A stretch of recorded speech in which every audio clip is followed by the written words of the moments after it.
Hi there, this is Marianne from New Journeys Counselling.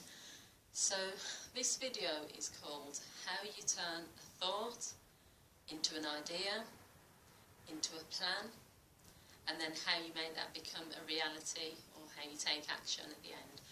So the reason I've decided to make this video is because recently I've been thinking about my own journey. Now, I'm someone that has a lot of ideas, goals. If you came to my house or you looked in my car, you'd see lots of post-it notes everywhere. I've got things all over the walls. I've got a little journal where I write down all of my ideas and my plans. Now, this is probably similar to a lot of people really, because many of us have these ideas, these dreams, these thoughts, but we never execute them any further than that. They just remain these dreams that we've always wanted to do. And then people have these things called bucket lists, you know, things to do before you die, or goals, and they just never ever achieve anything, because all it ever becomes is a dream, an idea, a thought, and it never goes any further. So what I'm going to do is use my own example of how I went from being a social worker to a qualified counsellor, and then to running my own business, which is why I'm making these videos, because it's New Journeys Counselling that I'm an owner of now. So I've been a social worker for many years, and as I kind of was moving on through my career as a social worker, I became interested in how I can work with people in a more therapeutic way. I've always had an interest in working with people, so I always thought to myself I wanted to either be a psychologist, some sort of therapist, a doctor maybe, but I just wasn't sure. So I qualified as a social worker. I then started to get a keen interest in people and therapeutic type work. I realised I was using really empathic skills. I loved listening to people. I loved resolving problems. So the next step was to have lots of ideas about becoming a counsellor. So it started with your usual visualising, daydreaming, imagining, thinking. And that's what I did for a number of years. I didn't take any action. It was just a lot of thoughts and a lot of possibly one day I'll become a counsellor. I then had to make that step to actually register and go on a counselling course.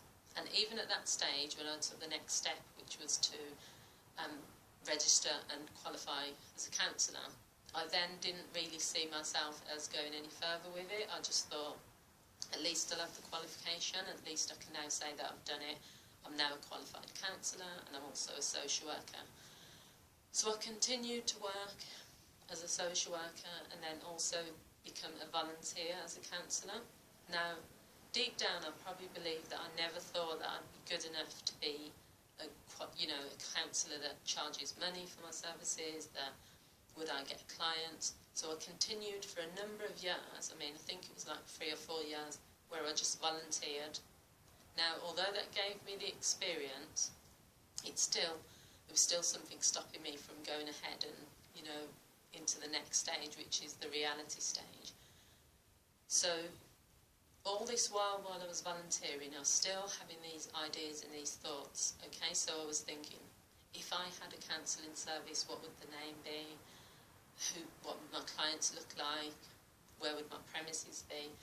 So the good thing about that is that because I still had these thoughts and these ideas in my head, I was taking small steps and action, so that eventually I could become, you know, a full-out counsellor charging for my services. So the types of things I was doing in this process were doing name searches. So I was looking at what counselling names are out there, what I can't use, thinking about what I wanted my counselling service to be called. I was looking at how you register your service. I was having meetings with people to talk about logo, what my logo for my service was, business cards, leaflets. So all this while, it was still just an idea, but I'd actually moved a little bit forward to planning now.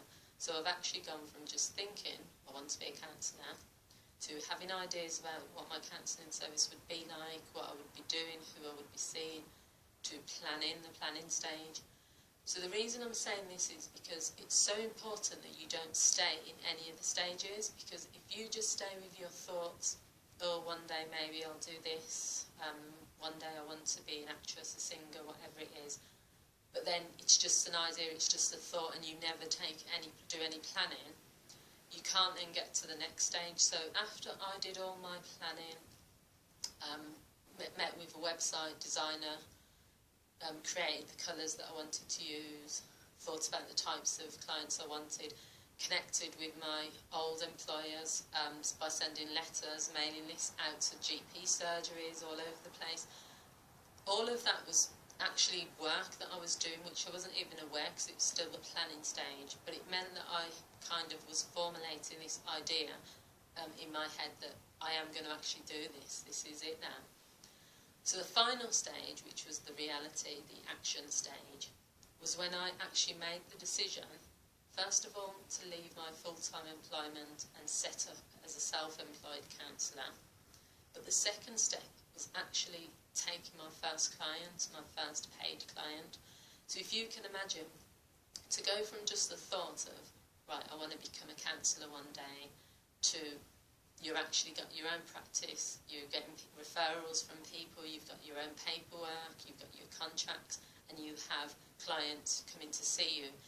It's just an amazing feeling, because it just shows that if you stick to, you know, turning your thoughts and your dreams and your ideas into reality, anything is possible. I mean, I'm talking about my own journey, but there's probably lots of people out there that have ideas. You know, maybe they want to own a particular car one day, maybe they have thoughts about living in different countries, whatever it is.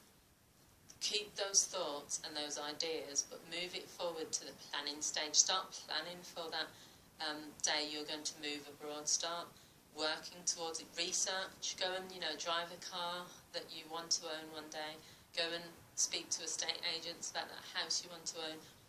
This might sound to some people silly, because they might think, well, I'm not going to do all of that, I'm not ready yet. This comes up a lot, not being ready.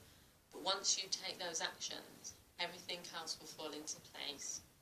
So what I'm saying to you is that if you have an idea, turn it into, have a thought to start with, turn that into an idea, make a plan, do the planning, and then it will become reality. That's the hope. So I hope you found this video useful. I don't usually talk about my own personal stuff, but I just felt that this was something I've been thinking about, and also it just gives you an example and an idea of how you can turn your thoughts and your ideas into reality. So thank you for watching, and please continue to watch my videos on YouTube and some on my Facebook page, and leave your comments, because I always love to hear your comments, what you've got to say, and I hope to see you soon. Thank you for watching. Bye.